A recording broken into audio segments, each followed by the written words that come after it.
Il était une fois une pauvre femme veuve qui vivait dans un village. Cette femme avait un fils qui s'appelait Jacques. Jacques était un garçon très paresseux. Il n'aidait jamais sa mère à la maison. Il ne travaillait pas non plus pour gagner de l'argent.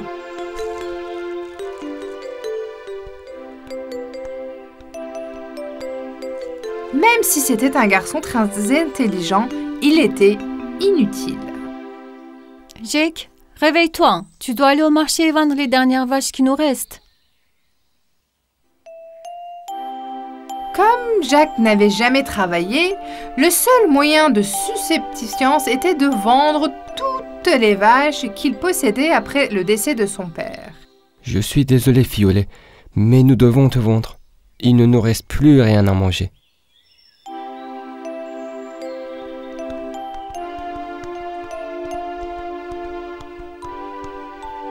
Sur son chemin vers le marché, Jacques a rencontré une vieille femme étrange. Bonjour, jeune homme. Où vas-tu? Je vais au marché pour vendre notre vache. Ne te donne pas la peine d'y aller. Si tu me donnes la vache, je te donnerai un peu de mes haricots magiques en échange. Qu'est-ce que tu en dis? Jacques n'a pas aimé cette offre, mais la femme a insisté. Regarde, ce sont des haricots magiques. Ils te rendront riche. Tu es sûr que tu ne les veux pas? Quoi? Tu as des riches? Ok, je les prends. Jacques donna la vache à la vieille femme. Il prit les haricots et rentra chez lui. Maman, regarde, j'ai vendu la vache et maintenant nous avons des haricots magiques. Je n'ai même pas eu besoin d'aller au marché. Sa pauvre mère faillit s'évanouir car elle n'arrivait pas à croire ce qu'elle entendait. Quoi? Comment peux-tu faire ça, Jake? Je t'ai demandé qu'une chose, mais tu n'as même pas pu le faire. Dans ta chambre, maintenant.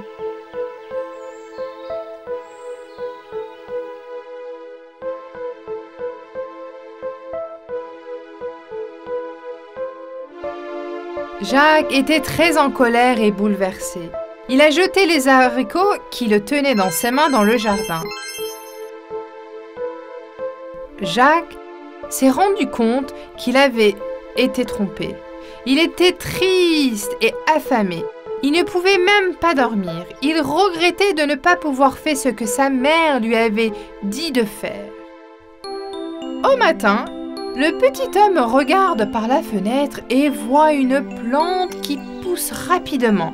C'était une tige de haricots géante qui s'élevait vers le ciel. Oh, qu'est-ce que c'est? C'est un haricot magique. Je suppose que la vieille femme disait la vérité. Les haricots étaient magiques. Nous serons riches, riches! Il est immédiatement sorti dans le jardin et a commencé à grimper sur l'haricot géant. Il n'arrivait pas de monter et de monter. On aurait dit que la plante n'avait pas de fin.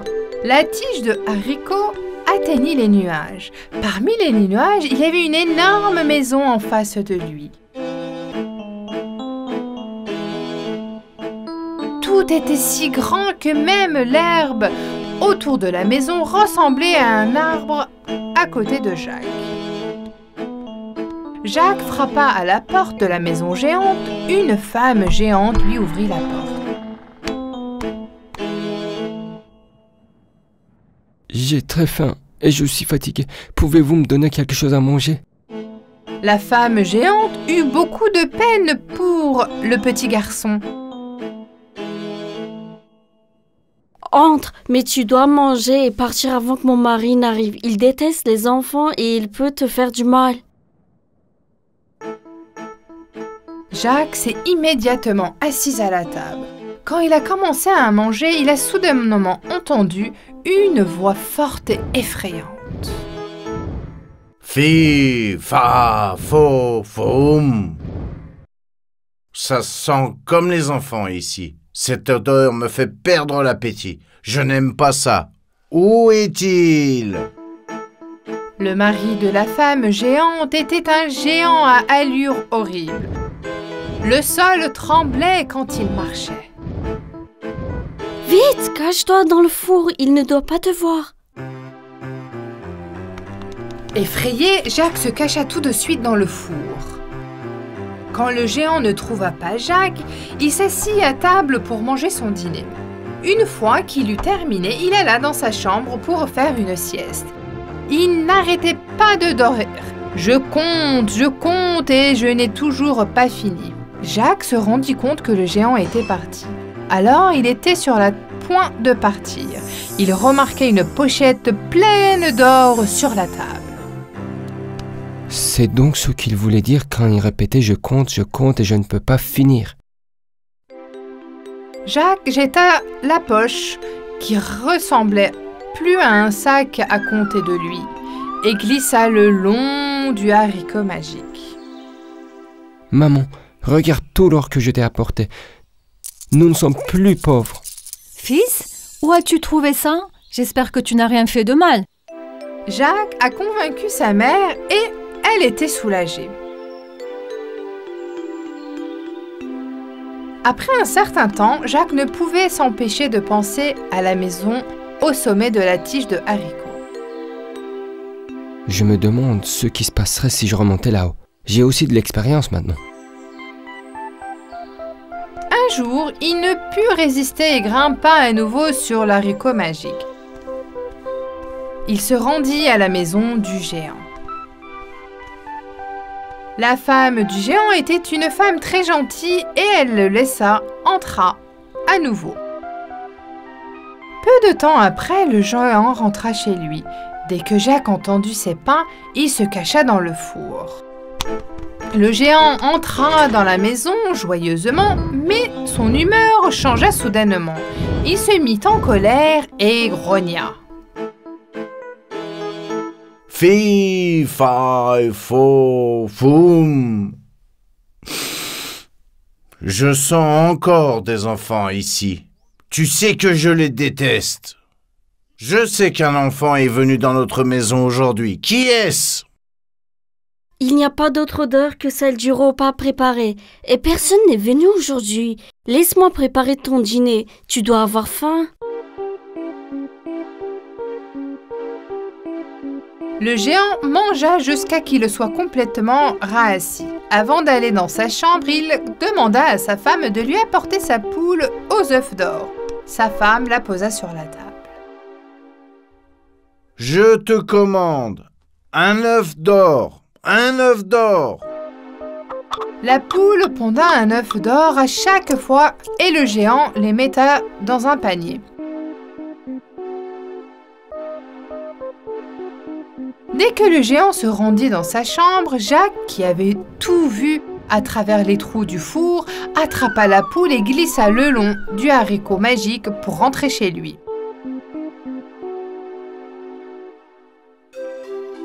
Le temps passa.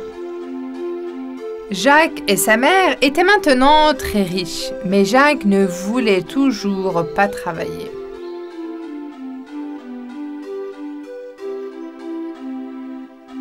Il n'arrêtait pas de penser à l'endroit où vivait le géant. Il était intéressé par l'or. Je vais y aller encore une fois, mais cette fois je dois être plus prudent. Il grimpa le long du haricot et entra dans sa maison sans que la femme du géant ne le remarque. Il se cache à nouveau dans le four, mais dès que le géant entra dans la maison... Fi, fa, fo, foum. D'où vient cette odeur d'enfant? Je déteste cette odeur. La femme du géant, qui n'avait pas vu Jacques, entre, dit au géant. Tu cries comme ça à chaque fois que tu penses sentir un enfant? Tu peux chercher partout, tu verras qu'il n'y a personne d'autre que nous dans la maison.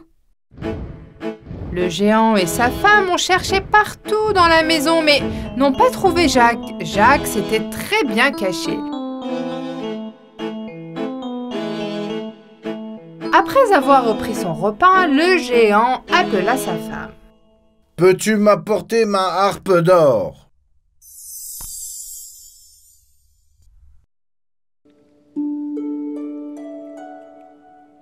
La harpe qui était sur la table se mit à jouer. une si belle musique que le géant, qui était complètement ras, s'endormit profondément. Jacques vit le géant s'endormir, saisit la harpe et commença à courir. Mais la harpe magique se mit à crier. « Au secours! Au secours! On m'enlève !» Le géant entendit les cris de la harpe et se réveilla immédiatement. Il a couru après Jacques. Le pourssachant, Jacques avait vraiment peur. « C'est donc toi qui m'as volé mon or et mon poulet. Je vais t'attraper et t'emprisonner à vie. » Jacques courut aussi vite qu'il le pouvait, sauta et glissa le long du haricot, tout en se tenant à la harpe. Le géant, qui ne pouvait pas glisser à cause de son énorme corps, était extrêmement en colère. Dès que Jacques a glissé et atteignit son jardin, il a coupé le haricot magique qui, avec le géant, s'est envolé très loin. Jacques était donc maintenant libéré du géant. Il s'est interrogé sur l'endroit où vivait le géant, mais il n'allait plus jamais pouvoir y retrouver. Jacques a sauvé sa vie de justesse. Il courut directement chez sa mère. Mère, ce que j'ai fait n'est pas bien. Tu m'avais prévenu, mais je ne t'ai pas écouté. Dorénavant, je ne prendrai jamais les affaires de quelqu'un sans lui demander d'abord. J'ai appris ma leçon. Plus de paresse. Je vais trouver un travail et travailler pour pouvoir prendre soin de toi. Oh, mon cher fils intelligent, je suis si heureuse. Après la décision de Jacques, la poule pondeuse d'œufs d'or commença à pondre des œufs normaux. Jacques apprit à jouer de la harpe magique car elle ne jouait plus toute seule. À partir de ce jour, Jacques et sa mère ont vécu une vie heureuse et paisible. Jacques gagnait maintenant son propre argent en tant que fermier. Il prenait soin de sa mère, il avait le meilleur travail parce que c'était celui qu'il savait faire. Il était une fois dans une forêt lointaine. Il y avait une famille d'ours. Le père ours, la mère ours et le bébé ours. L'aliment préféré de la famille ours était le gruau. Maman ours en faisait pour le petit déjeuner presque tous les jours. C'était bon et chaud. Maman, j'ai faim. Peux-tu m'apporter mes gros d'avoine? D'accord, mon chéri, mais c'est vraiment chaud. Tu devrais attendre un peu avant de le manger, sinon tu vas te brûler la langue. D'accord, maman. Alors allons faire une promenade et nous pourrons manger en revenant. Le temps est magique, de toute façon. Qu'est-ce que tu en penses? C'est une bonne idée. Allons nous promener. Maman, papa, vous pensez qu'on peut aussi aller chercher du miel? Bien sûr, pourquoi pas? Ok, allons-y alors. Suivez-moi. Ainsi, la famille ours est partie se promener. Pendant ce temps, de l'autre côté de la famille vivait une famille nommée Boucle d'Or, qui avait de longs cheveux blonds et bouclés. La petite fille qui vivait avec ses parents aimait la forêt car les écureuils et les lapins étaient ses amis. Ses parents l'avaient prévenue de ne pas aller loin dans la forêt, alors elle jouait près de leur maison. Ses boucles d'or rebondissaient lorsqu'elle chassait les lapins et les papillons. Ses longs cheveux bouclés étaient vraiment magnifiques. Un jour, Boucle d'Or demande à sa mère la permission d'aller dans la forêt. Maman, il fait si beau aujourd'hui. Je peux me promener un peu dans la forêt?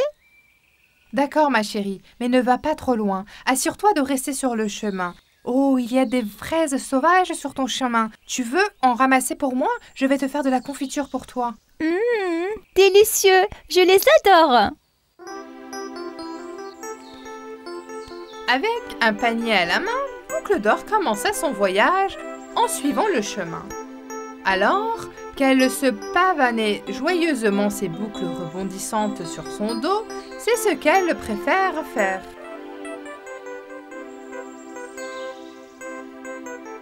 Lorsqu'elle rencontra des fraises sauvages, elle commença à en manger et à en mettre dans son panier. Que se passerait-il si j'allais un peu plus loin dans la forêt? Si je ne vais pas loin, je ne serai pas en retard. Alors, petit à petit, Boucle d'Or alla de plus en plus loin dans la forêt. Ses amis lapins la suivaient, sautillaient parmi les fleurs pendant qu'elle chantait.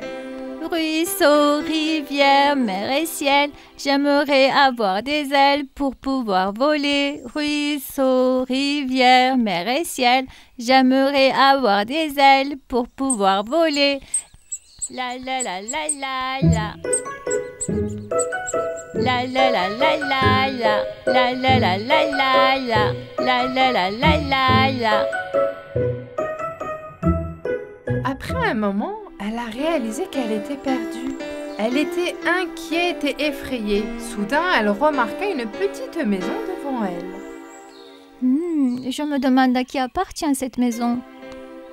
Elle s'est approchée de la porte et a frappé. Il y a quelqu'un ici? Eh oh, quelqu'un!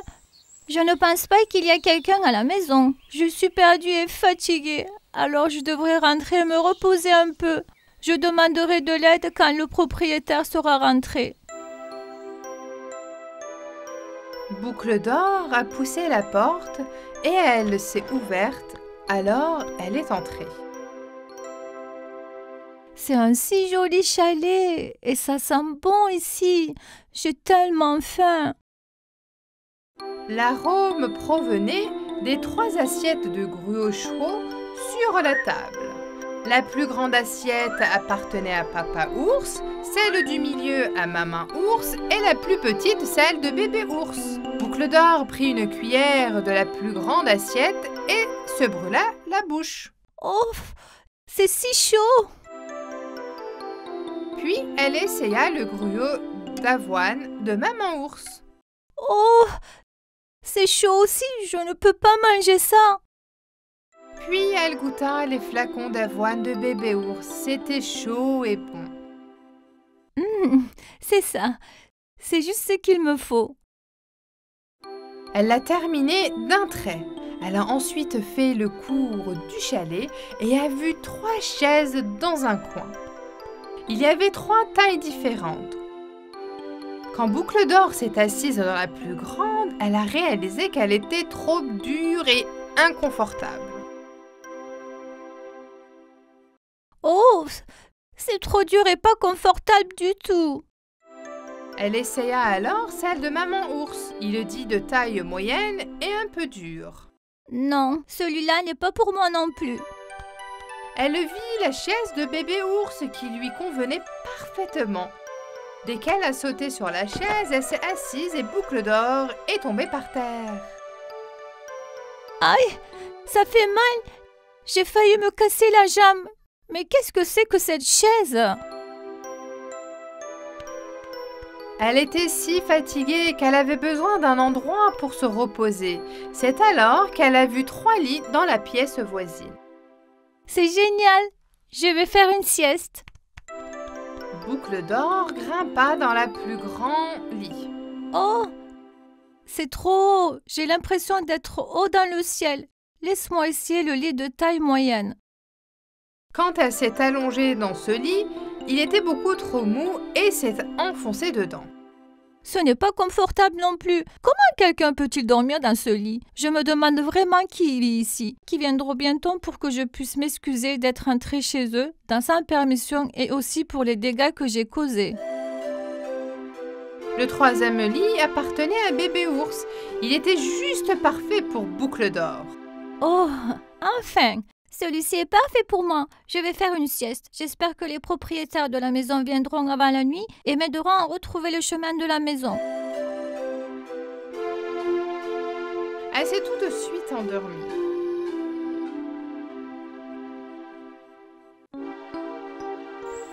À ce moment-là, la famille Ours est revenue à la maison. Quand Père Ours est entré, il a été choqué en voyant la table. Quelqu'un a mis une cuillère dans mes gros avoines. Le mien aussi a une cuillère dedans. Oh non, quelqu'un a mangé tous les miens. Qu'est-ce que je vais manger maintenant? Je suis affamée. Ne te fâche pas, mon chéri. Ton père et moi allons partager le nôtre avec toi. Le petit ours était sur le point de s'asseoir sur sa chaise lorsqu'il s'aperçut qu'elle était cassée et se mit à pleurer. Quelqu'un a cassé ma chaise. Où vais-je m'asseoir maintenant? Le père ours savait que quelque chose d'étrange se passait.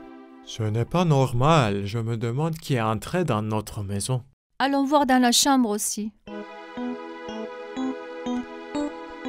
Ils entrèrent tous dans la chambre et virent Boucle d'Or endormi dans le lit de Petit ours. Oh, il y a une fille qui dort dans mon lit. Maman, maman, réveille-la maintenant. Boucle d'Or entendit le cri de bébé ours et se réveilla immédiatement. Oh là là, tu es si belle. Quand Boucle d'Or vit 3 ours devant elle, elle a eu tellement peur qu'elle a sauté du lit et s'est enfuie par la porte pour aller dans la forêt. Je suppose qu'elle pensait que nous allions lui faire du mal.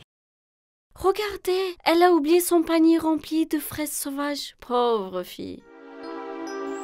Boucle d'Or a couru si vite et par chance, elle a retrouvé le chemin de la maison. Elle frappa à la porte en pleurant. La mère de Boucle d'Or entendit sa voix et ouvrit la porte. « Où étais-tu, Boucle d'Or? Je me faisais du souci pour toi. Que t'est-il arrivé ?» Boucle d'Or raconte à sa mère tout ce qui s'était passé. Maman, je suis vraiment désolée. Je ne te désobéirai plus jamais. Sa mère l'a embrassée et a essayé de la calmer. Boucle d'Or n'arrêtait pas de pleurer et de s'excuser. « Ne t'inquiète pas, tu es à la maison et en sécurité maintenant. » Oh non, j'ai oublié de m'excuser auprès de la famille ours, mais j'avais tellement peur. C'était la première fois que je me retrouvais face à face avec des ours. Ne t'inquiète pas, mon cœur. Je parie qu'ils savent que tu as couru parce que tu avais peur. À partir de maintenant, ne t'éloigne plus jamais de la maison. D'accord, maman, je te promets.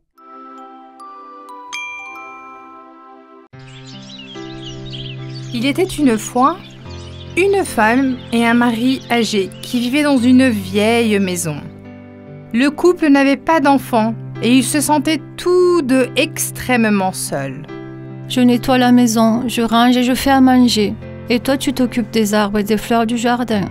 Mais une fois que nous avons terminé notre travail et que la nuit tombe, ne serait-il pas formidable d'avoir quelqu'un d'autre à qui parler? Au lieu de cela, nous nous endormons juste après avoir mangé. Je me sens si seule. Tu as raison, ma chère. C'est comme si le temps s'arrêtait. Nous devons chercher quelque chose d'autre pour nous distraire. Qu'est-ce que tu en dis? Oui, mon amour, nous devons penser à quelque chose.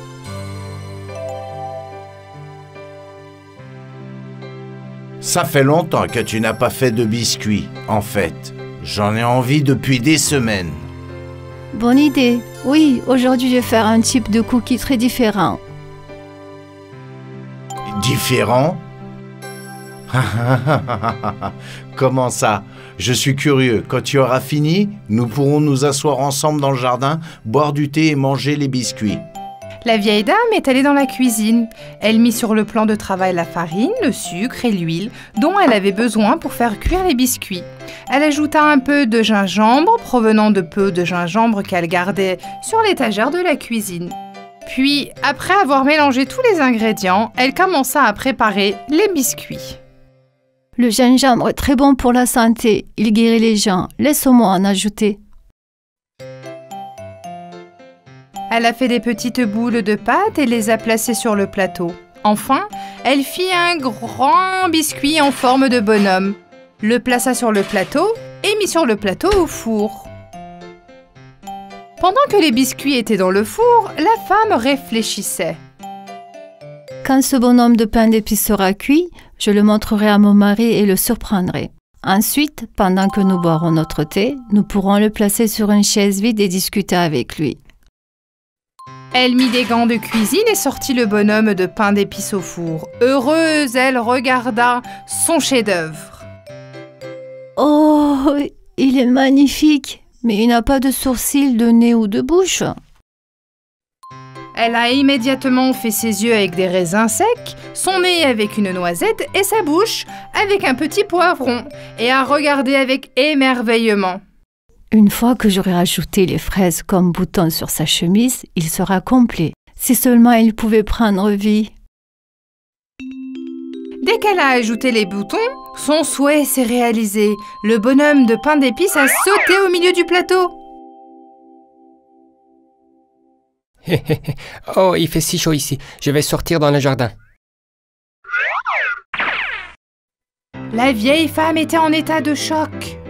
Oh Dieu, tu as entendu nos prières? Tu nous as envoyé un merveilleux petit-fils aussi doux qu'un cookie.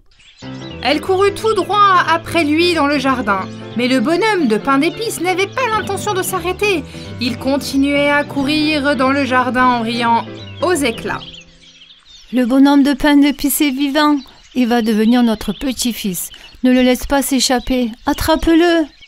Son mari, qui était également sous le choc, s'est aussi mis à courir après le cookie. Bien sûr, 2 personnes âgées ne pouvaient pas courir aussi vite. Le bonhomme de pain d'épices avait couru assez loin et la vieille femme n'arrivait pas à lui faire entendre sa voix.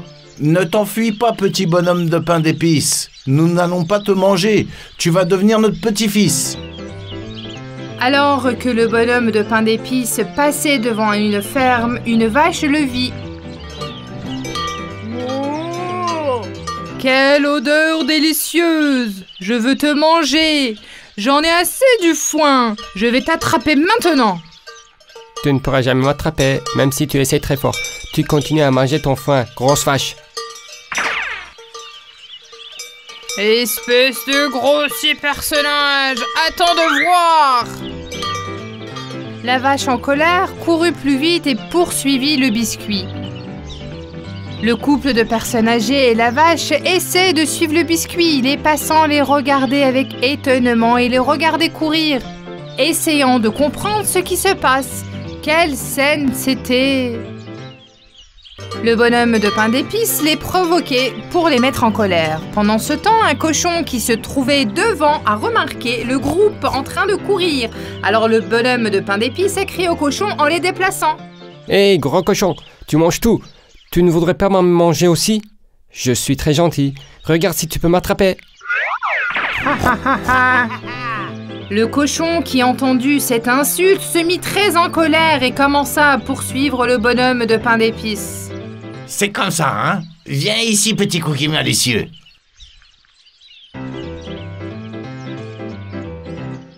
Le vieux couple et la vache n'ont pas pu m'attraper. Tu crois que tu vas m'attraper? Tu ne peux pas parce que je suis fait de pain d'épices. Je suis plein d'énergie. À ce face, le bonhomme de pain d'épices s'amusait vraiment. Il ne cesse de se retourner vers eux et d'écaler de rire pour les mettre encore plus en colère. Il vit un poulet paresseux assis au bout d'une clôture. Bonjour, je suis le bonhomme de pain d'épices. Bonjour! Vous devez être très appétissant, car il y a une foule qui vous poursuit. Vous aussi, Madame Poulet? Oui, je me demande quel goût vous avez. Comme si on avait besoin de vous aussi. D'abord, apprenez à voler et peut-être que vous m'attraperez. Tu es juste un oiseau qui ne veut pas. Vous ne pouvez pas m'attraper parce que je suis fait de pain d'épices. Je suis plein d'énergie.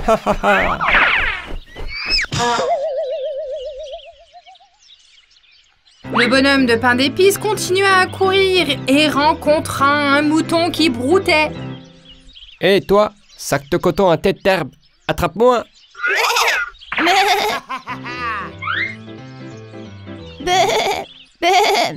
Viens ici, grossier biscuit. Si je t'attrape, je vais te manger d'une traite. Au lieu de dire ben, attrape-moi et mange-moi. Ne dis pas papa, attrape-moi et mange-moi. Ne dis pas papa, attrape-moi et mange-moi. Le bonhomme de pain d'épices arriva jusqu'au bout de la route, c'est-à-dire jusqu'au bout d'une rivière. Il savait qu'il ne pouvait pas aller dans l'eau, sinon il allait fondre. Alors il réfléchissait à un temps. Un renard est apparu de nulle part. Le renard rusé avait l'intention de le piéger pour pouvoir le manger. Je peux te faire traverser. Allez, monte sur mon dos. N'aie pas peur, dépêche-toi.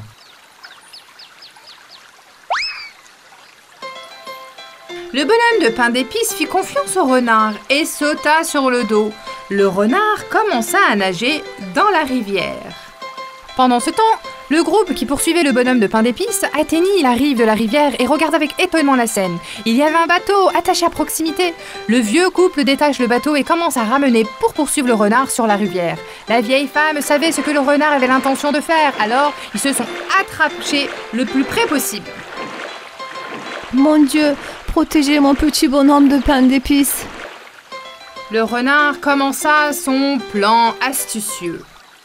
Mon cher ami, j'ai mal au dos. Je vais donc m'enforcer un peu plus dans l'eau. Viens sur le dessus de ma tête pour ne pas te tourner. Le bonhomme de pain d'épices sauta sur la tête et ils continuèrent à descendre la rivière. Le vieux couple a crié. Fais attention, tiens-toi bien. Ce renard veut te manger. N'aie pas peur, viens nous voir. Le renard se rendit compte que son plan était fichu, alors il secoua la tête et le bonhomme de pain d'épices s'envola dans les airs. Le renard ouvrit la bouche en attendant que la cookie tombe dans sa bouche, mais le bonhomme de pain d'épices a réagi rapidement et a sauté dans le bateau. Mais il y avait toujours peur du couple de personnes âgées.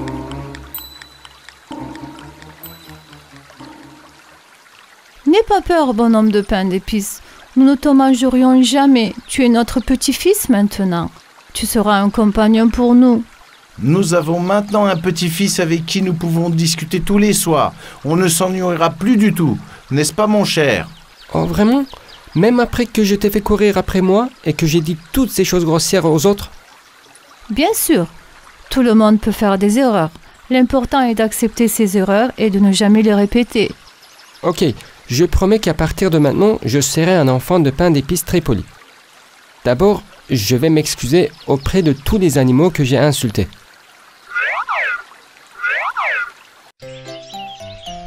Ils rentrèrent chez eux.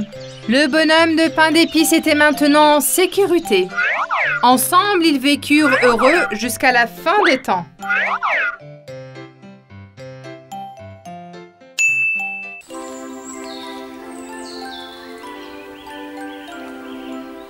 Il était une fois un roi qui vivait dans un pays lointain.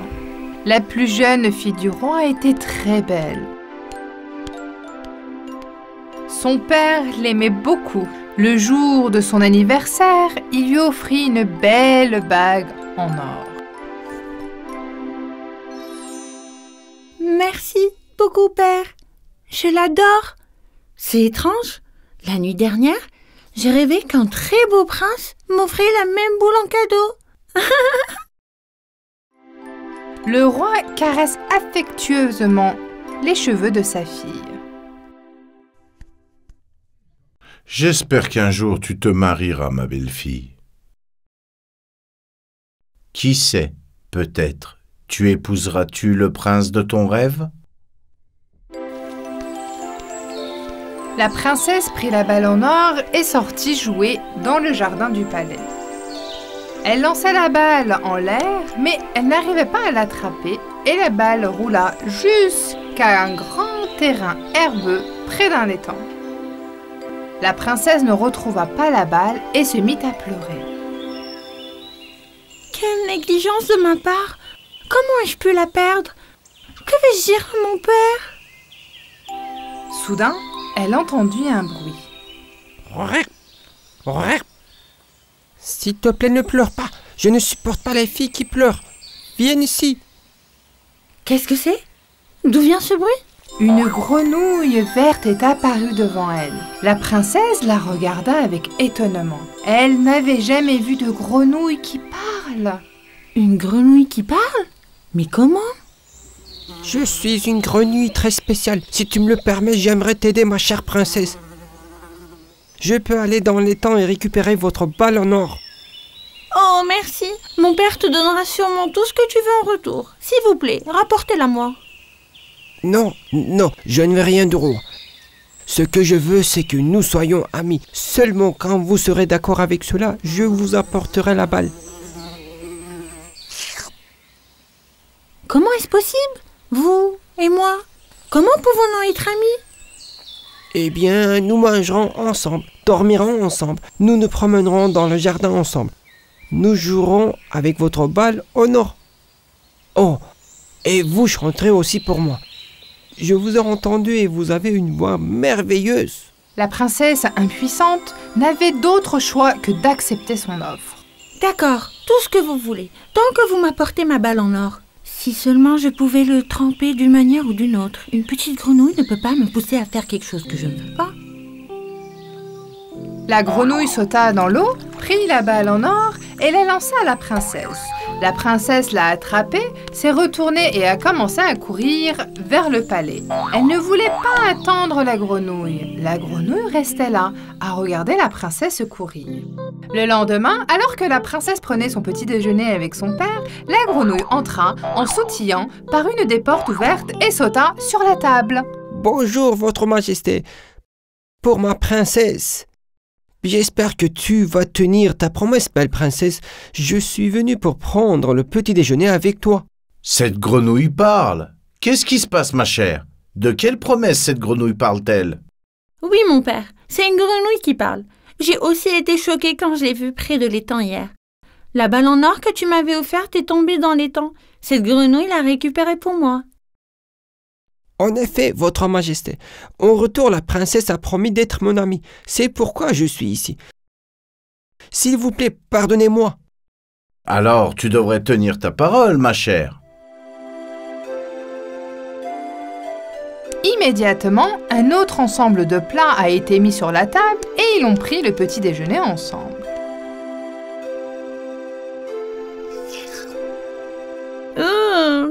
Dégoûtant! Je me sens malade.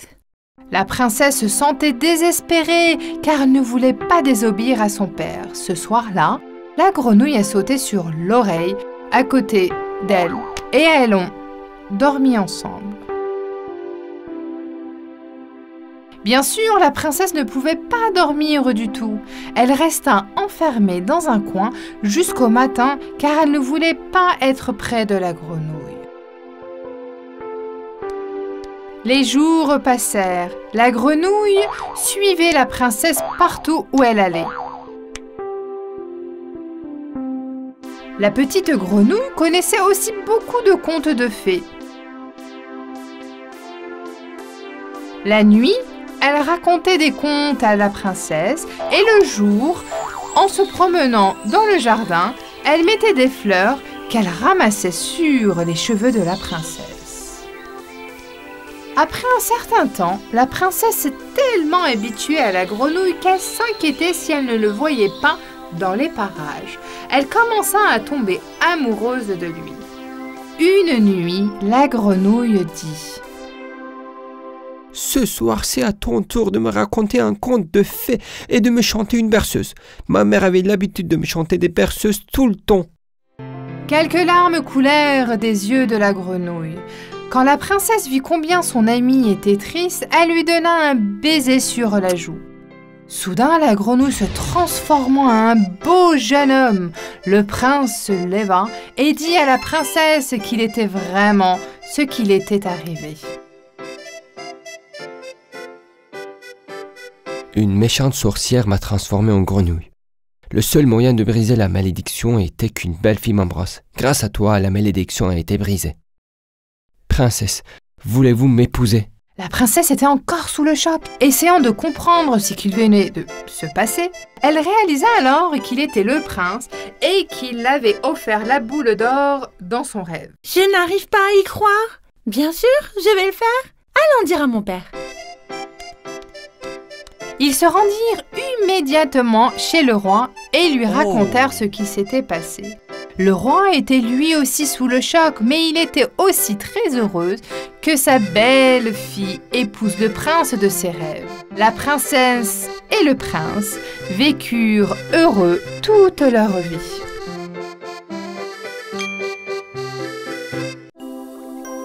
Il était une fois, dans les profondeurs de la mer, il y avait un royaume sous-marin. Le roi veillait sur le royaume avec ses 6 belles filles et sa vieille mère.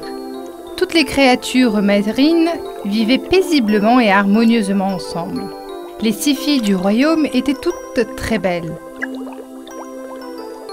Mais la plus belle était la petite sirène. Elle avait des longs cheveux roux et des yeux bleu océan. Chaque soir, leur père les réunissait autour de son trône et ils discutaient en sirotant leur thé aux algues.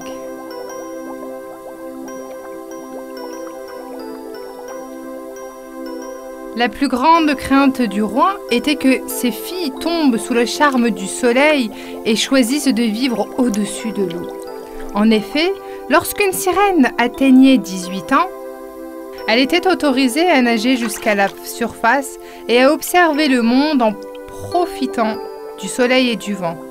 Ma chère fille, selon les règles de notre royaume des mers, il est interdit de parler aux humains. Leur vie n'est pas comme la nôtre. Nous appartenons à la mer et ils appartiennent à la terre et à l'air. Ne vous approchez jamais d'eux. Mais père, même s'ils sont différents de nous, je suis vraiment curieuse des humains et je veux les voir. Bien sûr, ma petite fille. Tu as presque 18 ans. En écoutant ma parole et sans enfreindre les règles, un jour tu pourras toi aussi aller à la surface et observer le monde en profitant du soleil et du vent.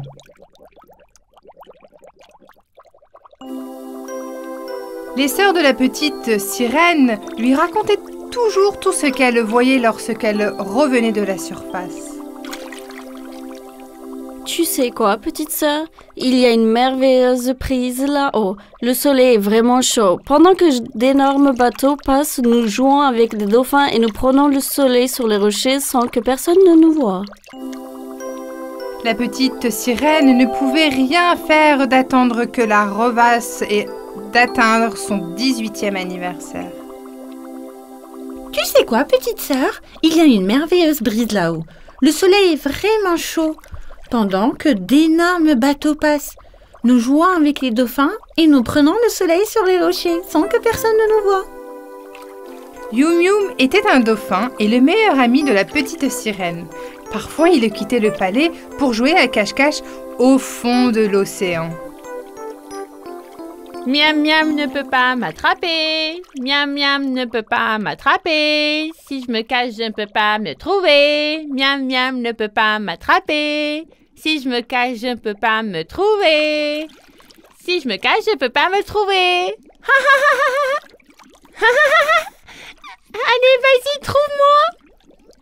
Yo, Miam Miam. Tu peux pas me trouver. Viens ici. Viens. Stop. Ne nage pas trop vite. Je vais t'attraper. Viens ici. Stop. Je vais t'attraper. Tu dois nager plus vite, je ne comprends pas. Tu es une tortue ou un dauphin?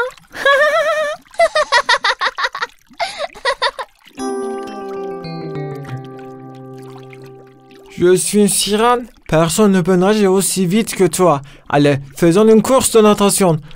Pourquoi est-ce que je me donne la peine quand je sais que je vais perdre? Je suis bête. Ne dis pas ça, Yum Yum. Peut-être que tu gagneras un jour. Peu importe. On fera la course une autre fois. Peux-tu me rapporter d'autres perles? Je veux faire des colliers et des bracelets pour mes sœurs. Lorsqu'elle attendait Yum Yum sur son lit d'huître, la grand-mère de la petite sirène arriva. Grand-mère, je peux te demander quelque chose? Est-ce que les humains nous ressemblent? Non, pas du tout, ma chère petite fille. Les humains ont des jambes et ils les utilisent pour marcher sur la terre. Ils ne savent pas nager, ils peuvent se noyer dans la mer. Nous vivons aussi plus longtemps qu'eux et nous pouvons aussi vivre sur la terre ferme. N'oublie pas, ma chère, Quand le jour viendra et que tu remonteras à surface, assure-toi que personne n'entende ta voix.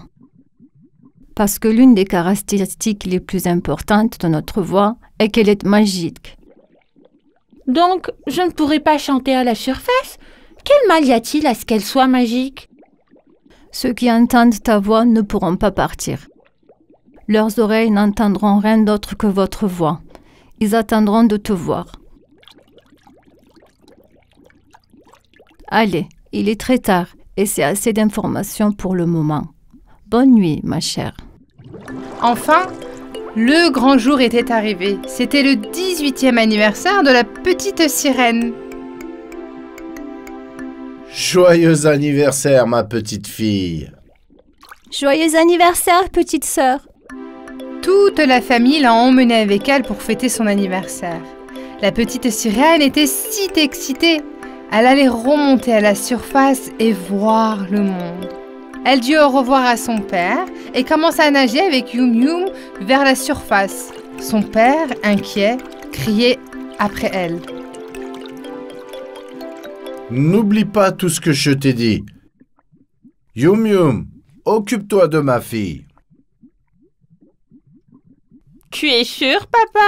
Je vais m'occuper de Yum Yum parce que je suis plus rapide que lui.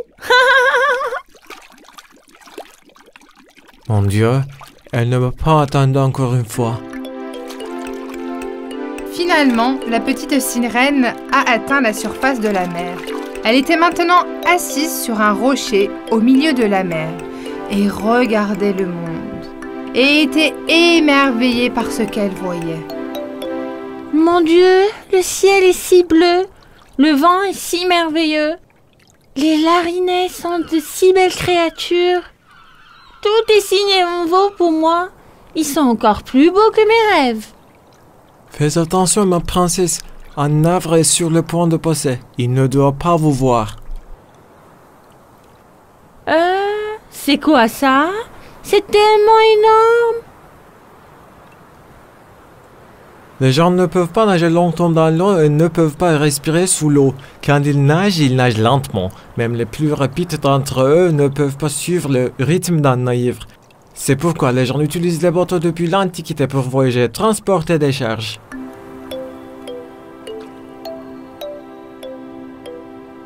Et qui est celui qui regarde la mer devant le bateau? Je pense que c'est un navire de royaume d'un eau et ce doit être le prince de ce royaume. Faites très attention, il regarde par ici. Soudain, la petite sirène eut envie de chanter.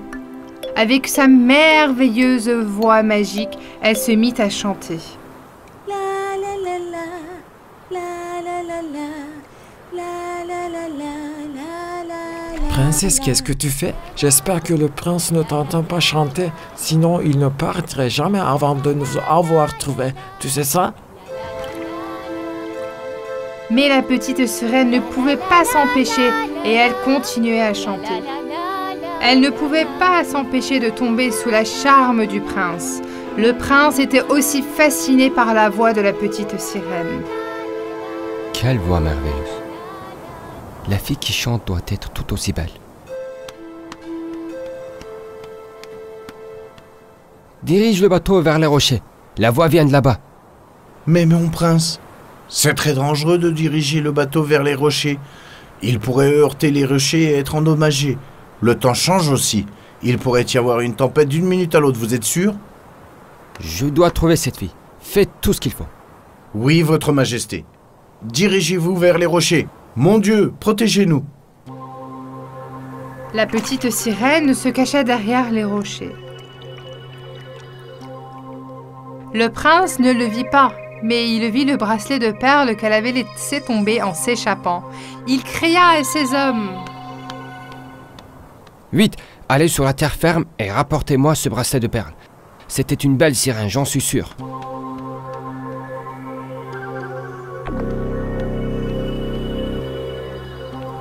Lorsqu'il regardait le bracelet de perles dans ses mains, une terrible tempête se déclencha soudain. La mer devint noire. le tonnerre frappa et les énormes vagues firent que le navire heurta les rochers et se brisa. Et le prince est tombé dans la mer.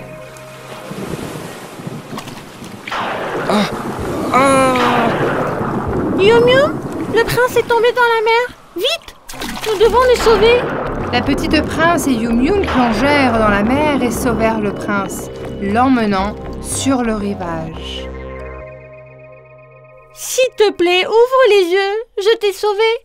S'il te plaît. S'il te plaît. Oh, s'il te plaît.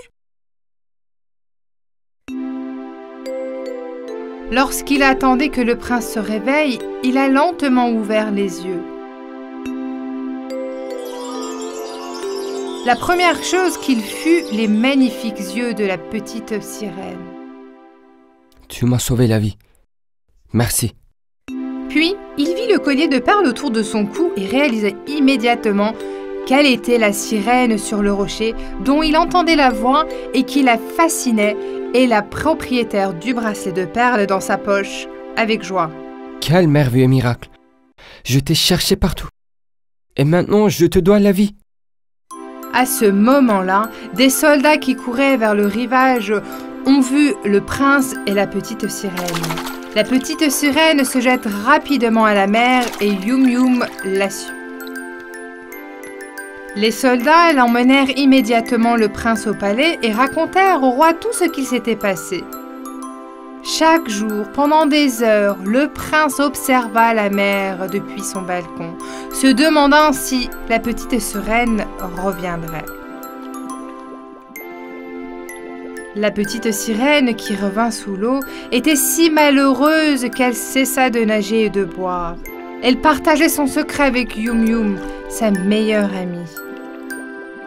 Yum Yum, va à la plage et apporte-moi des nouvelles du prince.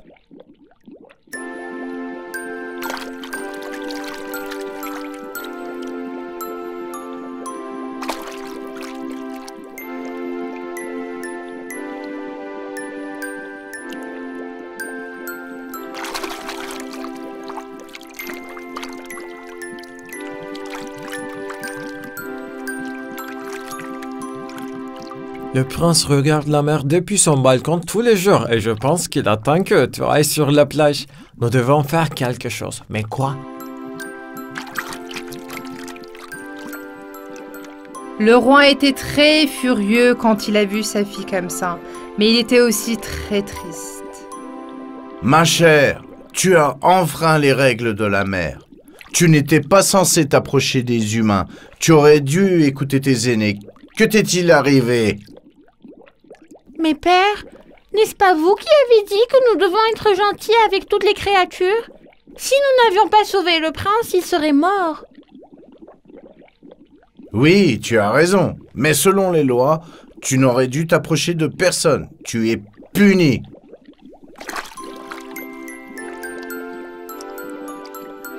Le roi punit la petite sirène, lui interdisant de remonter à la surface. La petite sirène était très triste et n'arrêtait pas de penser au prince. Un jour, Yum Yum vint voir la petite sirène. Eh bien, je connais en fait une pieuvre et il connaît une sorcière qui peut faire des miracles. Si tu veux, nous pouvons aller lui parler de notre problème et peut-être qu'elle pourrait nous aider. Qu'est-ce que tu en dis, hein? Alors allons-y tout de suite. J'ai été punie pendant 1 mois et ça se termine aujourd'hui. Je peux retourner à la surface. Ils ont rapidement nagé ensemble et sont allés dans la grotte de la sorcière. C'était un endroit effrayant rempli de serpents, de scorpions et d'araignées qui pouvaient vivre sous l'eau. La sorcière n'était pas si différente d'eux. Elle avait un visage hideux et une voix terrifiante. Elle les a rencontrés à l'entrée de la grotte. Je te connais, petite sirène. Dis-moi, que veux-tu de moi? Je dois avoir 2 jambes comme les humains. Je dois remonter à la surface. Je veux trouver le prince et marcher et danser avec lui sur la plage. Ce que tu me demandes est très facile. Je peux te donner 2 jambes et 2 pieds comme les humains. Mais tu dois me donner quelque chose en retour. Tu es d'accord? Je suis d'accord. Je te donnerai tout ce que tu veux. Tant que je peux marcher et danser avec le prince sur la plage. Enfin, l'opportunité que la sorcière attendait était arrivée sur le pas de sa porte. Elle n'avait jamais aimé sa voix et avait toujours voulu la changer. Puisque tu as accepté, tu dois me donner ta voix en retour. D'accord, s'il te plaît. Donne-moi 2 pieds tout de suite. Je dois partir tout de suite. Je vais te donner une poison, tu le boiras quand tu iras à la surface. Tes pieds vont pousser tout de suite, mais ce sera rompu dans 3 jours. Si le prince ne te demande pas en mariage dans les 3 jours, tu reviendras une sirène, mais tu n'auras plus jamais de voix. La petite prince et Yum Yum ont pris la potion et sont allés directement à la surface. La petite sirène a bu la potion et soudain elle a eu 2 jambes et 2 pieds. Et elle a commencé à entendre l'arrivée du prince. À ce moment-là, le prince est sorti sur le balcon. Dès qu'il vit la fille aux cheveux rouges, il courut vers la plage. Bonjour, je suis le prince de ce pays. Tu ressembles à la sirène que je cherchais, mais tu as des pieds. Tu ne peux pas être elle. Alors, qui es-tu? La pauvre sirène ouvrit la bouche pour expliquer ce qui s'était passé, mais elle avait effectivement perdu sa voix. Elle était si triste. Le prince, la voyant dans un état si désespéré, eut pitié d'elle et l'emmena au palais. Comme c'est étrange. Les mêmes yeux bleus, les mêmes cheveux roux et le même collier de perles. Mais tu n'es pas une sirène et tu ne peux pas parler. À qui appartient ce bracelet de perles?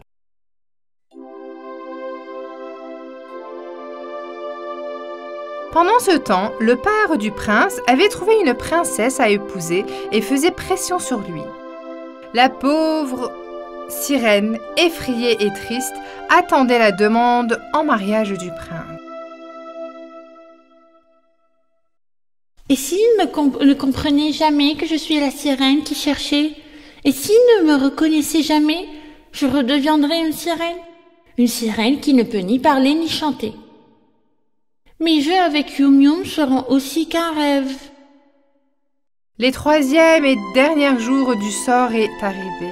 La petite sirène est allée à la plage et a pleuré en regardant la mer. Mais Yum Yum n'a pas attendu. Il est déjà allé sous l'eau et a raconté au roi tout ce qui s'était passé. En colère, le roi et ses soldats baleines se rendirent directement dans la grotte de la sorcière. Si vous ne rendez pas immédiatement la voix de ma fille, je vous emprisonnerai dans l'estomac d'une baleine pour le reste de votre vie. Mais nous avions un accord? En tant que votre roi, je vous l'ordonne. Rendez la voix à ma fille immédiatement. La sorcière effrayée accepta, ouvrit une bouteille en verre et la voix de la sirène fut libérée. Soudain, la belle voix magique de la princesse se répandit dans toute la mer.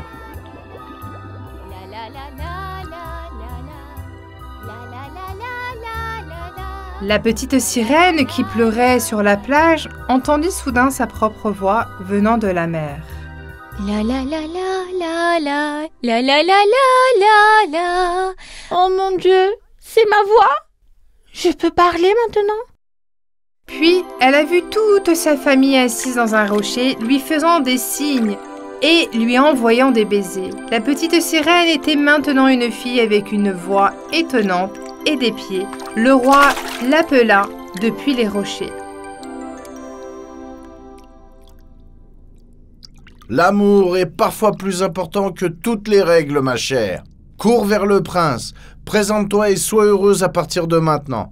En tant que ta famille, nous viendrons souvent te voir ici.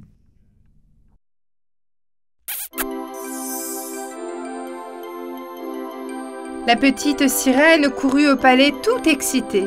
Elle raconta tout au prince. Le prince, ayant trouvé la sirène qu'il cherchait, la demande tout de suite en mariage et lui mit le bracelet de perles à la main. Le prince et la petite sirène se marièrent et la petite sirène devint aussi la princesse du pays.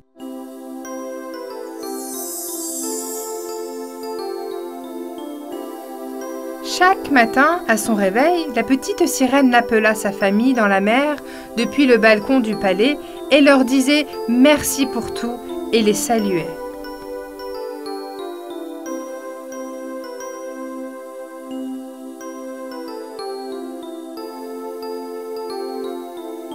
Le prince et la petite sirène vécurent heureux à jamais.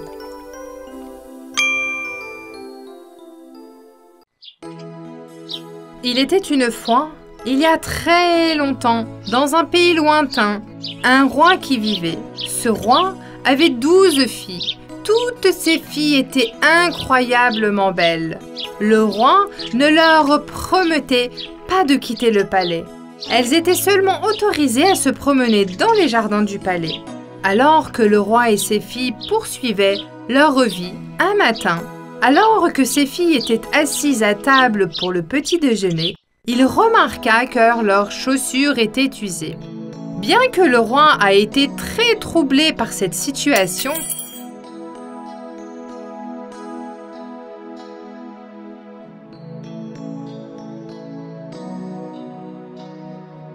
il a ordonné à ses serviteurs d'acheter des nouvelles chaussures pour ses 12 filles. Depuis ce jour, chaque matin, au petit déjeuner, le roi remarqua que les chaussures de ses filles étaient usées et sales. Le roi ne pouvait pas dire ce qui se passait. Bien que leur porte soit verrouillée la nuit, le mystère des chaussures usées continuait. Pour le résoudre, le roi a imaginé un plan très astucieux.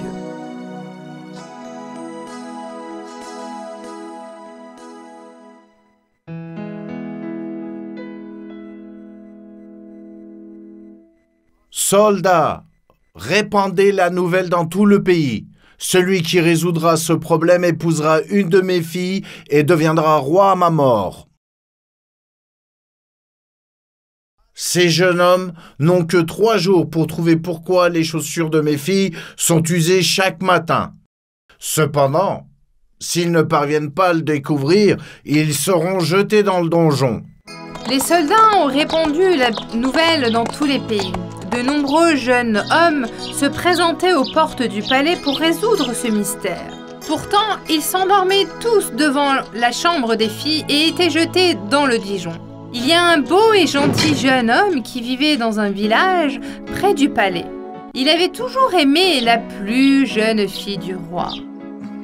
Le jeune homme n'avait pas de famille, sauf sa grand-mère. Alors ils vivaient ensemble. Un jour, sa grand-mère eut une idée.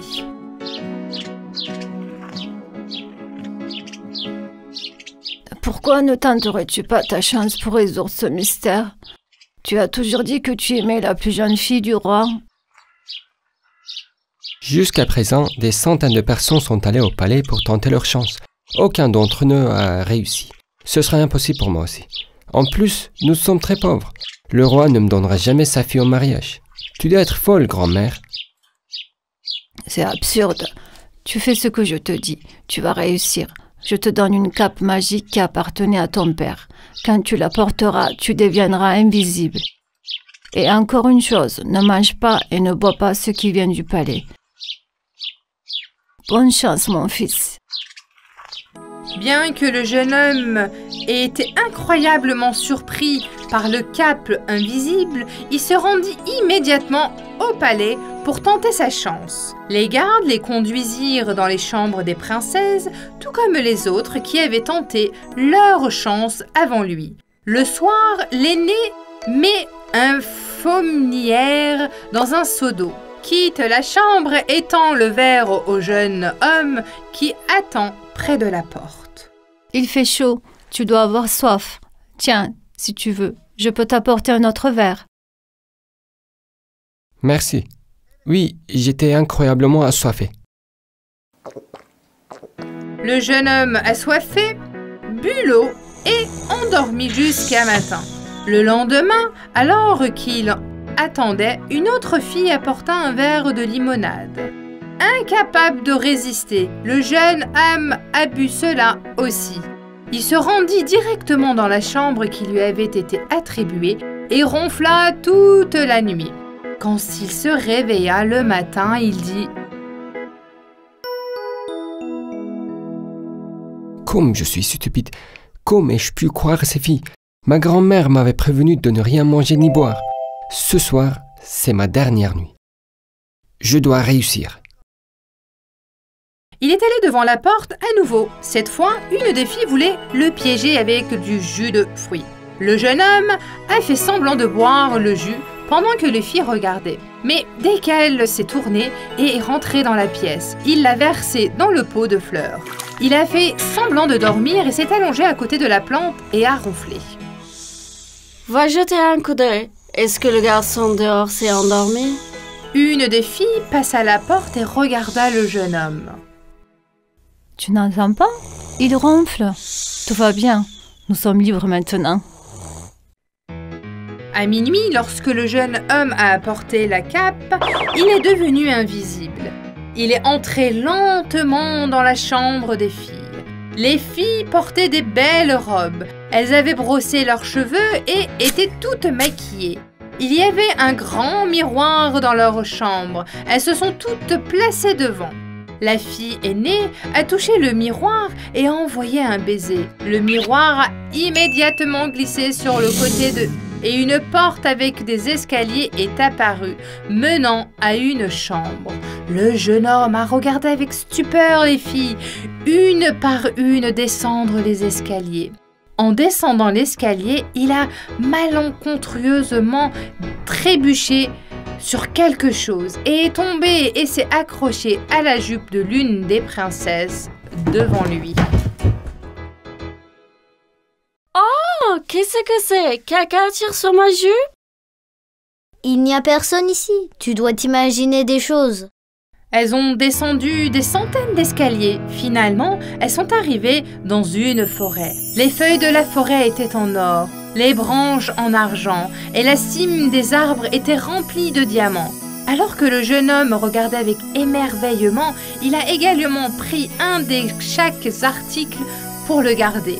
Il voulait des preuves à son retour. Ils ont marché et marché sur un très bel chemin et à travers de la forêt. Au bout du chemin, un lac est apparu devant eux. Il y avait exactement 12 bateaux qui attendaient les princesses. Pendant que chacune d'entre elles montait sur le bateau, des jeunes rameurs les aidaient à y monter. Finalement, le jeune homme a sauté dans le dernier bateau. Ça alors, ce bateau est un peu plus lourd que d'habitude aujourd'hui. C'est comme s'il transportait 3 personnes. As-tu pris du poids, princesse?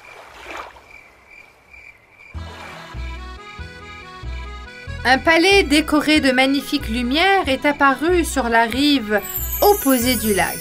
On entendait de la musique de partout. Elles sont toutes entrées dans ce palais et ont commencé à danser comme des folles avec leurs compagnons. Tous les verres du palais étaient en cristal et tous les couverts en argent. Alors que le jeune homme regardait cet événement fantastique, il voulait manger un morceau de gâteau et boire de l'eau. Il n'a pas été remarqué alors qu'il mangeait un morceau de gâteau dans une assiette en or. Mais il a été surpris alors qu'il buvait de l'eau dans un verre en cristal. Oh, wow, je ne peux pas le croire. Regardez, le verre est en train de léviter. C'est comme si quelqu'un buvait de l'eau. En entendant ces cris, le jeune homme a lâché le verre et s'est brisé en 1000 morceaux. Tu t'imagines des choses? Nous sommes vraiment fatigués d'avoir dansé. Tu as dû te cogner contre le verre. Allez, presque le matin, rentrons au palais. Mais... Il était temps pour les filles de retourner au palais. La fille aînée rassembla toutes ses sœurs. Elles retournèrent au palais par le même chemin que celui lesquels étaient entrés avec la jeune homme qui le suivait en permanence. Le jeune homme était ravi d'avoir résolu le mystère des chaussures. Il se présenta immédiatement devant le roi. Votre Majesté, je vous salue respectueusement, Votre Altesse. J'ai résolu le mystère qui explique pourquoi les chaussures de vos filles sont usées au bout d'un seul jour. Chaque jour, vos filles vont dans une forêt magique, se rendent dans un palais et dansent toute la nuit. C'est pourquoi leurs chaussures sont usées. Le roi était choqué par cette nouvelle et ne voulait pas croire ce qu'il entendait. Aujourd'hui était votre dernier jour. Comment pourrais-je savoir que tu ne me mens pas pour être jeté dans le donjon? Monsieur, j'ai beaucoup de preuves. Une branche d'arbre en argent, une feuille d'or, un fruit en diamant et un verre en cristal. Le roi fut surpris par ce qu'il vit, mais aussi heureux que le mystère soit enfin résolu. Il suivit le jeune homme sur le chemin, se rendit à tous les endroits où ils étaient passés et vit de ses propres yeux que le jeune homme disait la vérité. Oui, tu as raison. Dis-moi laquelle de mes filles veux-tu épouser? Votre Majesté, si elle accepte également, je voudrais épouser votre plus jeune fille, et bien sûr, si vous le jugez bon. Le jeune homme et la jeune princesse vécurent heureux jusqu'à la fin de leur jour. Le jeune homme fit également amener sa grand-mère au palais car il lui devait tout. Même si les autres filles n'étaient pas très heureuses de ce qui s'est passé, elles promirent de ne plus jamais aller nulle part sans permission. Il était une fois, il y avait un meunier nommé Kepoto. Ses sculptures sur bois étaient très appréciées de tous. Ce meunier, qui était très habile dans son travail, aimait fabriquer ses marionnettes en bois. Sa boutique était remplie de ses marionnettes. Parfois, il vendait ses marionnettes et parfois, il les offrait aux enfants. Son plus grand souhait était d'avoir un enfant. Mon Dieu! Si seulement j'avais un enfant qui pourrait jouer avec ces jouets que je fabrique, il pourrait aussi être un compagnon pour moi pendant ces longues nuits d'hiver. Un jour, il est allé dans la forêt. Il cherchait le bois approprié dans la nouvelle marionnette qu'il avait fabriquée. C'est exactement ce bois que je cherche. Il plaça la bûche qu'il avait trouvée sur ses épaules et retourna à sa boutique pour la poser sur son comptoir. Il se mit au travail. Soudain, il entendit un bruit. Oh! D'où vient cette voix? Il continue à sculpter. Oh! Je crois que je suis en train de rêver. Ce son ne peut pas venir de la bûche. Je suis en train d'imaginer des choses. Pensant que la voix venait de l'extérieur, Geppetto continua à travailler.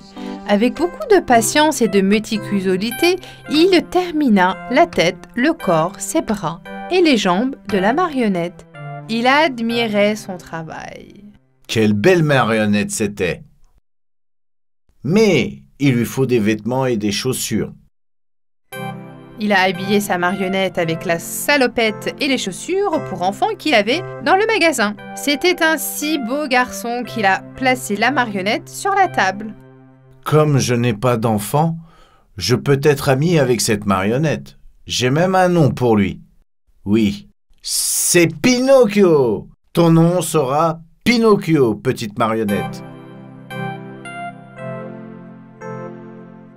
Il commença à nettoyer son comptoir, mais entendit alors un bruit derrière lui.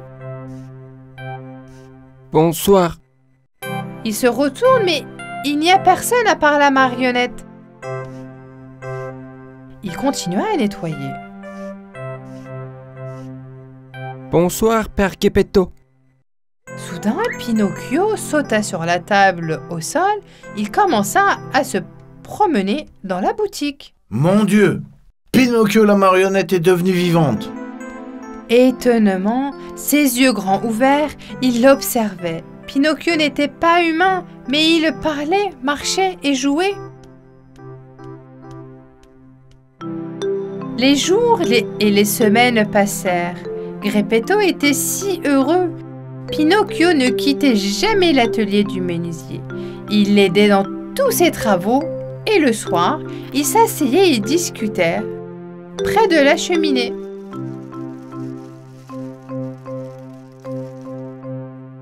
Pinocchio, peux-tu passer la scie? Bien sûr, père. Pinocchio, où sont les clous? Les voici. De cette façon, ils vécurent heureux pendant quelques années. Il était temps pour Pinocchio d'aller à l'école, mais il n'avait pas d'argent pour lui acheter un cahier, un crayon ou un sac d'école. Geppetto avait une montre qui appartenait à son père. Il a apporté cette montre chez un marchand d'antiquités, l'a vendue et a donné tout l'argent à Pinocchio. Pinocchio, c'est ton argent, mais je te le donne pour acheter les choses dont tu as besoin pour l'école. Va t'acheter un cahier, un crayon, un cartable et va directement à l'école. Pinocchio mit tout l'argent dans sa poche et se dirigea vers l'école. Alors il regardait les magasins sur son chemin, les gens le remarquèrent et les fixèrent. « Quel étrange enfant, avec un air de marionnette en bois », disent-ils. Après un certain temps, une énorme tente colorée était apparue devant lui. Il y avait une foule à la porte qui donnait de l'argent et entrait. Avec curiosité, ils s'approchèrent de la porte. Il y avait un clown à la porte qui faisait rire les gens et faisait entrer ceux qui lui donnaient de l'argent. Monsieur, quelle est cette tente? Qu'y a-t-il à l'intérieur? Est-ce que je peux entrer? C'est un cirque. Tu ne peux pas entrer si tu n'as pas d'argent. Il se souvient de l'argent dans sa poche que son père lui avait donné pour aller à l'école. J'ai de l'argent. Voilà. Il entre. À l'intérieur, il y avait quelqu'un sur scène qui faisait parler et danser les marionnettes. Ce sont des marionnettes, tout comme moi. Avec le bonheur de voir quelqu'un comme lui, Pinocchio sauta sur la scène. Le marionniste qui l'a remarqué a crié de stupeur. « Oh mon Dieu! Cette marionnette bouge toute seule. Je vais me faire tellement d'argent avec lui. Ah, ah, ah. Hé, petit, viens ici. Il y a un incroyable spectacle d'animaux à l'intérieur. Tu veux regarder? Vraiment? Je veux bien. Où? Dans cette pièce?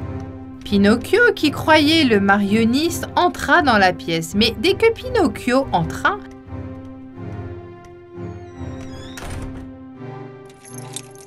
le marionniste l'enferma dans la pièce. Le pauvre Pinocchio était très mal et il pleurait. Quelle grosse erreur j'ai faite! J'ai dépensé l'argent de l'école. J'ai aussi désobéi à mon père. Alors maintenant j'ai des problèmes. Qu'est-ce que je vais faire maintenant?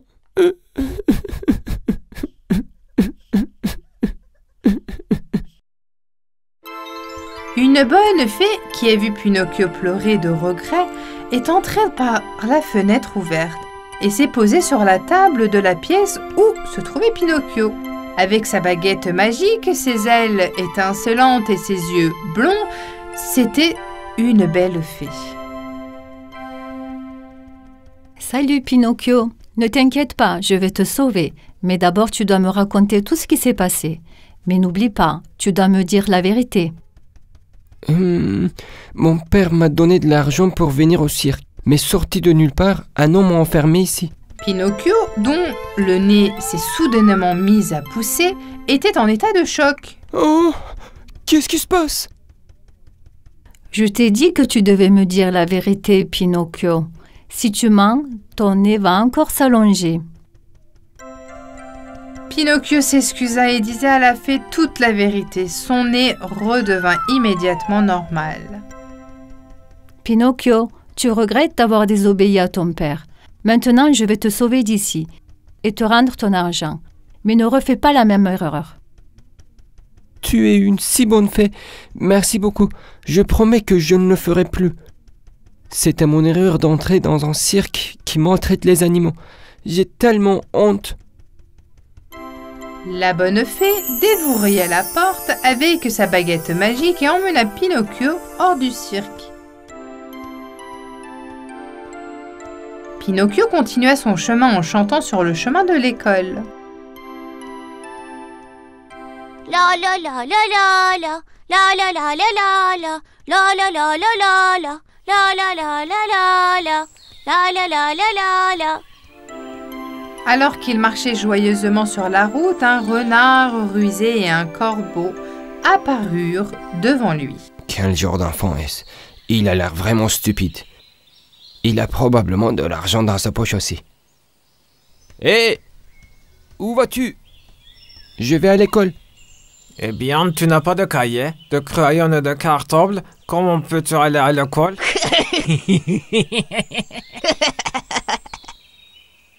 Je n'en ai pas, mais mon argent est dans ma poche. Je vais les acheter avec ça. Le renard et le corbeau se regardèrent et se mirent à rire malicieusement.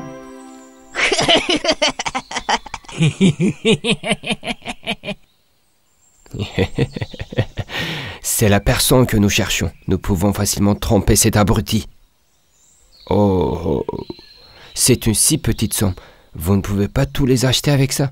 Mais je connais un magasin où tout était à moitié prix. Si tu veux, donne-nous l'argent.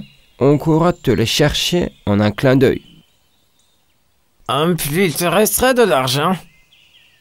Oh, vraiment? Ce serait génial.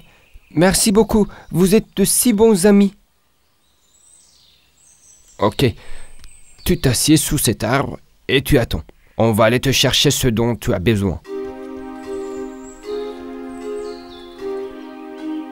Pinocchio donna tout son argent au renard et au corbeau, s'assit sous l'arbre et attendit. Il attendit, attendit et attendit. Après un long moment, Pinocchio réalisa enfin qu'il avait été trompé. Il réfléchissait tristement à ce qu'il devait faire. Soudain, la bonne fée apparut à nouveau devant lui en battant des ailes. Tu n'es pas encore allé à l'école? Pourquoi es-tu ici? J'espère que tu n'as pas oublié la dernière fois. S'il te plaît, dis-moi la vérité. Honteux de s'être fait voler son argent, Pinocchio a encore menti. J'ai fait tomber mon argent de ma poche. Pinocchio, dont le nez s'est soudainement mis à pousser, s'était à nouveau sous le choc. Je t'ai dit de me dire la vérité, Pinocchio. Si tu mens, ton nez va encore s'allonger cette fois-ci. Pinocchio s'excusa et dit toute la vérité à la bonne fée. Une fois de plus, son nez est redevenu normal. Merci beaucoup. Mais je n'ai toujours pas d'argent pour acheter un cahier, un crayon et un cartable. Je suis si embarrassé. Puisque tu m'as dit la vérité, l'argent est dans ta poche. Mais ne le perds plus.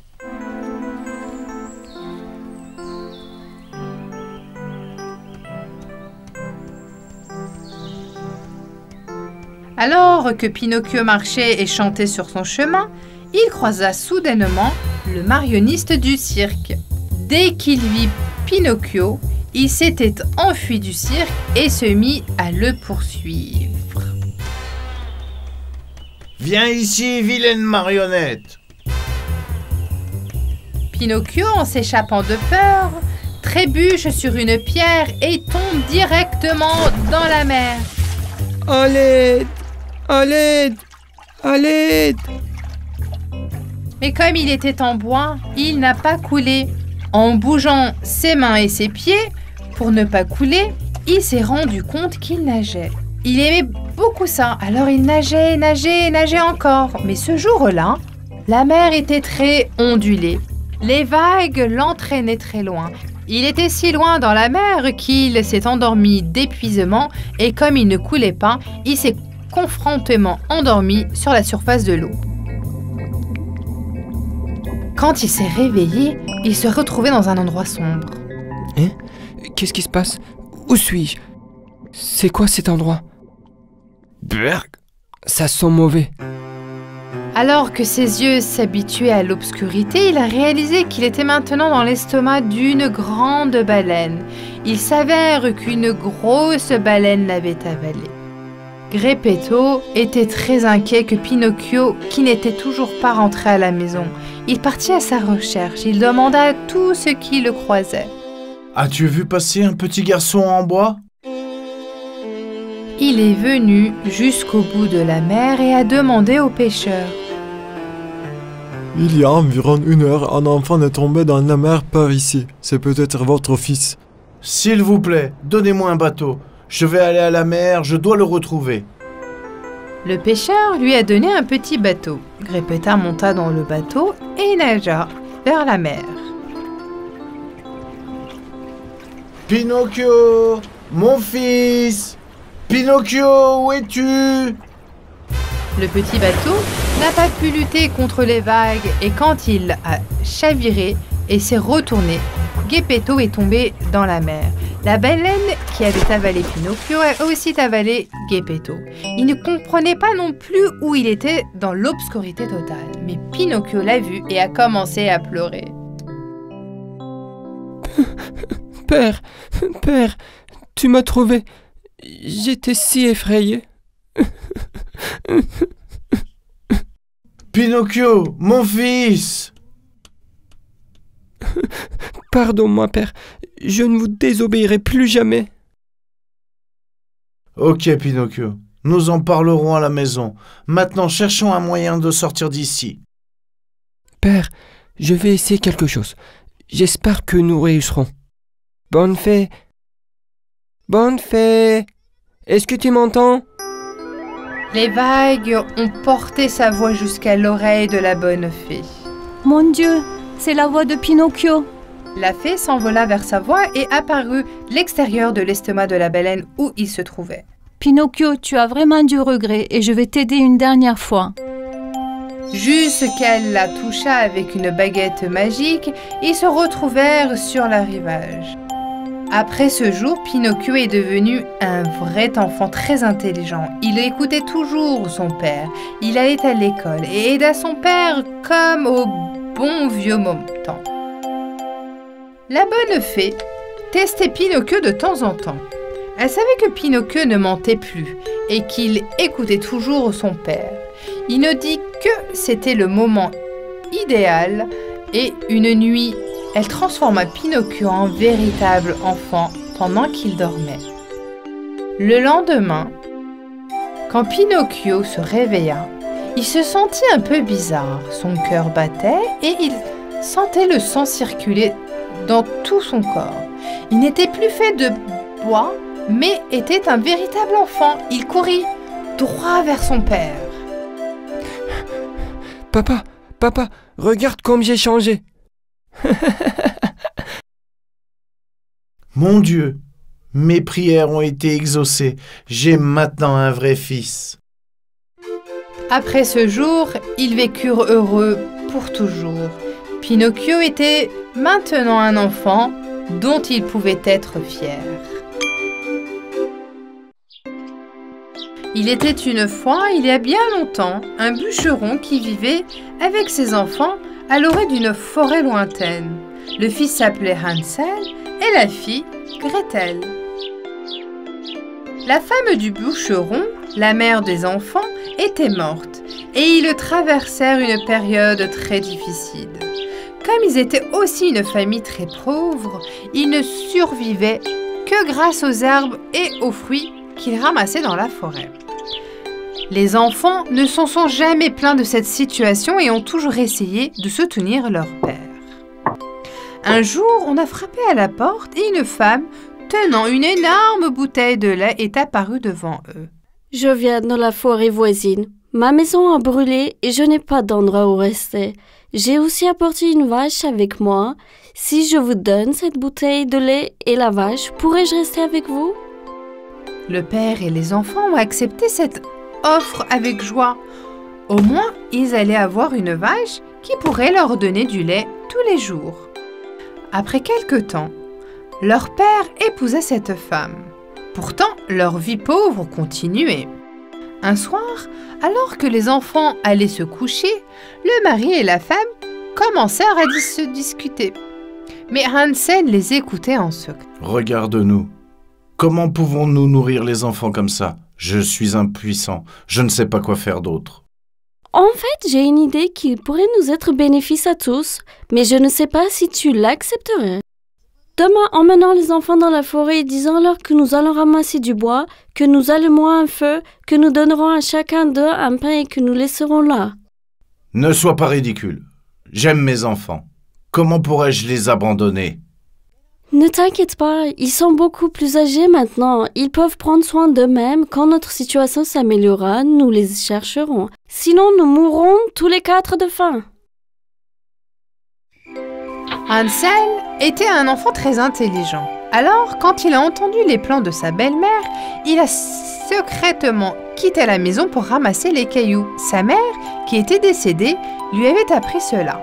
Il lui avait dit que les cailloux qui brillaient la nuit te mettront le chemin. Le matin, leur belle-mère a réveillé les enfants. Hansel, Gretel, réveillez-vous. Nous allons dans la forêt. Nous devons ramasser du bois pour le feu. La première chose que dit Hansel en se réveillant fut de mettre les cailloux dans sa poche. Pendant qu'il marchait vers la forêt, il laissait secrètement tomber les cailloux sur le sol. Ils s'enfoncèrent dans les profondeurs de la forêt. Quand ils s'arrêtèrent pour se reposer, leur belle-mère et leur père allumèrent un feu, mirent du pain à côté d'eux et commencèrent à s'éloigner. Les enfants, reposez-vous un peu du feu. Votre père et moi allons chercher du bois et nous reviendrons. Leur père était très triste, mais impuissant. Il suivit sa femme vers le chemin de la maison. Il continua la tête et regarda ses enfants pour la dernière fois. Je vais récupérer mes enfants à la première occasion. Près du feu, quand ils se réveillèrent, ils étaient très tard et la lune brillait de 1000 feux.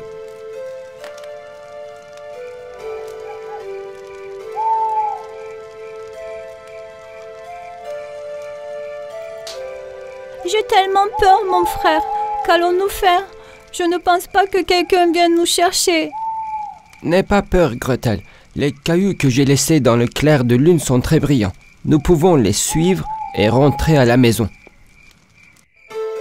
Les enfants marchèrent toute la nuit et finalement ils arrivèrent à la maison de leur père. Les cailloux leur avaient monté le chemin. Leur belle-mère qui ouvrit la porte les regardait avec surprise. « Que faisiez-vous dans la forêt jusqu'à cette heure-ci? Nous vous avons cherché partout et nous ne nous avons pas trouvé. J'ai parié que vous étiez espiègle et que vous avez cherché quelque part, n'est-ce pas ?» Faisant ainsi semblant et trempant les enfants, le père a embrassé ses enfants avec joie. « Dieu merci, vous êtes revenus. Mes yeux sont gonflés d'avoir pleuré toute la nuit. » Mais leur belle-mère n'abandonnait pas facilement. Son seul but était de se débarrasser des enfants. Elle leur demande comment ils ont retrouvé le chemin de la maison et Gretel lui raconta tout, un par un. Maintenant qu'elle sait comment ils sont revenus à la maison, elle les enferma dans leur chambre cette nuit-là. Cette nuit-là, Hansel n'a pas pu sortir pour ramasser des cailloux. Le lendemain, ils se sont retournés dans la forêt. Cette fois, quand Hansel n'avait pas de cailloux en marchant, il laissa tomber par terre des miettes de pain qu'elle avait dans sa poche. La même chose se produit et les enfants attendirent près du feu une fois de plus. J'ai tellement peur, Hansel. Il fait de nouveau très sombre. Rentrons à la maison. Ne t'inquiète pas, je n'ai pas pu ramasser de cailloux, mais cette fois nous suivrons les miettes de pain que j'ai laissées tomber. Mais quand ils partirent, il n'y avait plus de miettes de pain parce que les oiseaux les avaient toutes mangées. Mais où est passé tout le pain? Ils sont entrés et sortis de partout, mais ils n'ont pas trouvé le chemin. Pas de chemin. Qu'allons-nous faire maintenant, Hansel? Pense à quelque chose et j'ai tellement froid. Ok, Gretel, ne t'inquiète pas. D'abord, trouvons un endroit où nous réchauffer. D'une manière ou d'une autre, nous retrouverons le chemin de retour. Tous deux complètement effrayés et épuisés, elles trouvèrent un arbre creux et entrèrent à l'intérieur pour se réchauffer. Ils s'endormirent en se serrant les uns contre eux. Au matin, ils ont continué à marcher dans la forêt sans savoir où aller. 2 jours ont passé. Quelle que soit la direction prise par les enfants, ils ne trouvaient pas le chemin. Plus tard, ils ont vu un oiseau sur une branche d'arbre. Oh, regarde, quel bel oiseau. C'est comme s'il voulait nous dire quelque chose. Penses-tu qu'il va nous montrer le bon chemin? Suivons-le. C'était un grand et magnifique oiseau bleu. Les enfants, oubliant leur fatigue, se mirent à suivre l'oiseau. Ils firent que l'oiseau s'est posé sur le rebord de la fenêtre d'une maison. Waouh! Quelle belle maison! C'est comme si l'oiseau nous l'appelait à venir. Allez, qu'est-ce qu'on attend? Allons-y, nous trouverons peut-être quelque chose à manger. Lorsqu'ils s'approchaient de la maison, ils se sont complètement déconcentrés. C'était une belle maison faite entièrement de chocolat, de gâteaux et de bonbons. Les fenêtres étaient faites de crème et le toit était couvert de bonbons colorés. Ils ont commencé à mordre dans la maison et en arracher des morceaux. Je vais en arracher un peu du côté de la fenêtre, Gretel. Délicieux! Je suis curieuse de voir les bonbons qui pendent du toit. Tu devrais aussi goûter la sonnette. Ainsi, ils se remplissaient leur ventre de gâteaux, de bonbons, de crème et de chocolat. Hé! Il y a quelqu'un? Houhou, on est là. Impuissants, ils ont décidé de s'asseoir et d'attendre près de la fenêtre. Un peu plus tard, une jolie femme au visage doux, tenant un sac, entrant dans le jardin. Oh, on dirait que j'ai des invités. Bienvenue. Mon oiseau bleu m'a annoncé la nouvelle il y a quelques minutes. Alors, je suis venue aussi vite que j'ai pu. Nous sommes désolés. Nous avons mangé quelques trucs de chez vous sans permission. Mais ma sœur et moi avons très faim depuis 2 jours. C'est pas grave. Ma maison est très spéciale. Les parties que vous avez mangées repoussent tout de suite. Allez, entrez. Vous devez avoir froid. Aussi, si vous n'avez pas de maison, vous pouvez rester avec moi. Cette nuit-là, elle les a fait dormir dans des merveilleux lieux. Et le lendemain, elle a préparé un délicieux petit déjeuner. En faisant, cette belle femme était une sorcière maléfique avec des plans diaboliques. Quand elle est allée réveiller les enfants, Hansel et Gretel, qui avaient vu une sorcière effrayante devant eux, hurlaient et voulaient s'échapper de la chambre. Mais la sorcière a capturé Hansel, l'a jeté dans une cage et a verrouillé la porte. Elle a ensuite jeté Gretel dans la cuisine. Espèce d'enfant stupide, vous vous êtes fait avoir par ma maison et bonbons. Allez-y, cuisinez les plats que vous et vos frères aimez. Devenez gros pour que je puisse remplir davantage mon ventre quand je vous mangerai. Allez-y et commencez! Comme les 2 enfants sont incroyablement intelligents pour ne pas pouvoir grossir, ils ne mangeaient que ce qu'il faut pour survivre. Gretel a jeté la nourriture de son assiette quand la sorcière ne regardait pas, et Hansel a caché la nourriture dans la poche de sa veste et de son pantalon. Gretel, viens ici. Voyons si tu as encore grossi. La sorcière prit d'abord Gretel dans ses bras pour vérifier son poids. Tu es une fille si maigre. Tu crois qu'en restant comme ça, tu vas réussir à te libérer de moi? La sorcière a tiré Hansel de sa veste. Alors qu'elle le contrôlait de l'extérieur des barreaux, la nourriture contenue dans sa veste et son pantalon est tombée. La sorcière a immédiatement compris ce qui se passait. Tu pensais pouvoir me piéger, hein? J'ai changé d'avis. Je ne vais pas attendre que tu deviennes gros. Je vais vous faire cuire tous les 2 dans le four aujourd'hui. Que ce soit votre punition. Elle était tellement furieuse qu'elle n'arrêtait pas de se cogner contre des objets pendant qu'elle faisait le tour de la maison en s'étranglant. Parce que la sorcière était en effet aveugle. C'est alors que Gretel a réalisé que la sorcière ne pouvait pas voir. Elle était près du fourreau, pleurant et réfléchissant à la façon dont il pourrait s'échapper. Gretel, viens vite ici. Regarde le grand four dans la cuisine. Dis-moi, il y a assez de bois à l'intérieur? Le feu était bruyant, mais Gretel a trompé la sorcière. Le feu est sur le point de s'éteindre, madame. Alors, mettez plus de bois. Vite! La porte du four est coincée. Je ne peux pas l'ouvrir. Quelle fille inutile tu fais! Maigre et inutile! Tiens, c'est aussi simple que ça! La sorcière a alors ouvert la porte du four. La chaleur du bois brûlait a frappé son visage. Qu'est-ce qui se passe? Vous avez dit qu'il n'y a pas de feu. La sorcière tendit la main vers le four pour comprendre ce qui s'est passé. Profitant de l'occasion, Gretel pousse la sorcière dans le four de toutes ses forces. Lorsque la vieille sorcière est tombée dans le four, elle a fermé et verrouillé la porte. Les cris de la sorcière peuvent être entendus de partout. Au secours! Au secours! Gretel a ouvert la cage d'Hansel et l'a laissé sortir. Les deux frères et sœurs se sont serrés très fort l'un contre eux. Ils étaient très heureux. Ma chère sœur, bien joué. Nous sommes maintenant sauvés grâce à toi. Gretel, viens, voyons si nous pouvons trouver quelque chose à utiliser à la maison avant de partir d'ici. Ils se promenèrent ensemble dans la maison. Il y avait la porte d'une pièce que la sorcière ne permettait jamais d'ouvrir. Quand ils l'ont ouverte, ils ont vu un coffre rempli de bijoux. Remplissons nos poches tout de suite. Nous aurons des bijoux au lieu de la nourriture cette fois-ci. Ils s'éloignèrent rapidement de la maison et entrèrent dans la forêt. C'était comme si tous les chemins leur étaient familiers. Finalement, ils aperçurent leur maison de loin. Père! Nous sommes arrivés! Le père qui ouvrit la porte serra joyeusement ses enfants dans ses bras. Il était si heureux.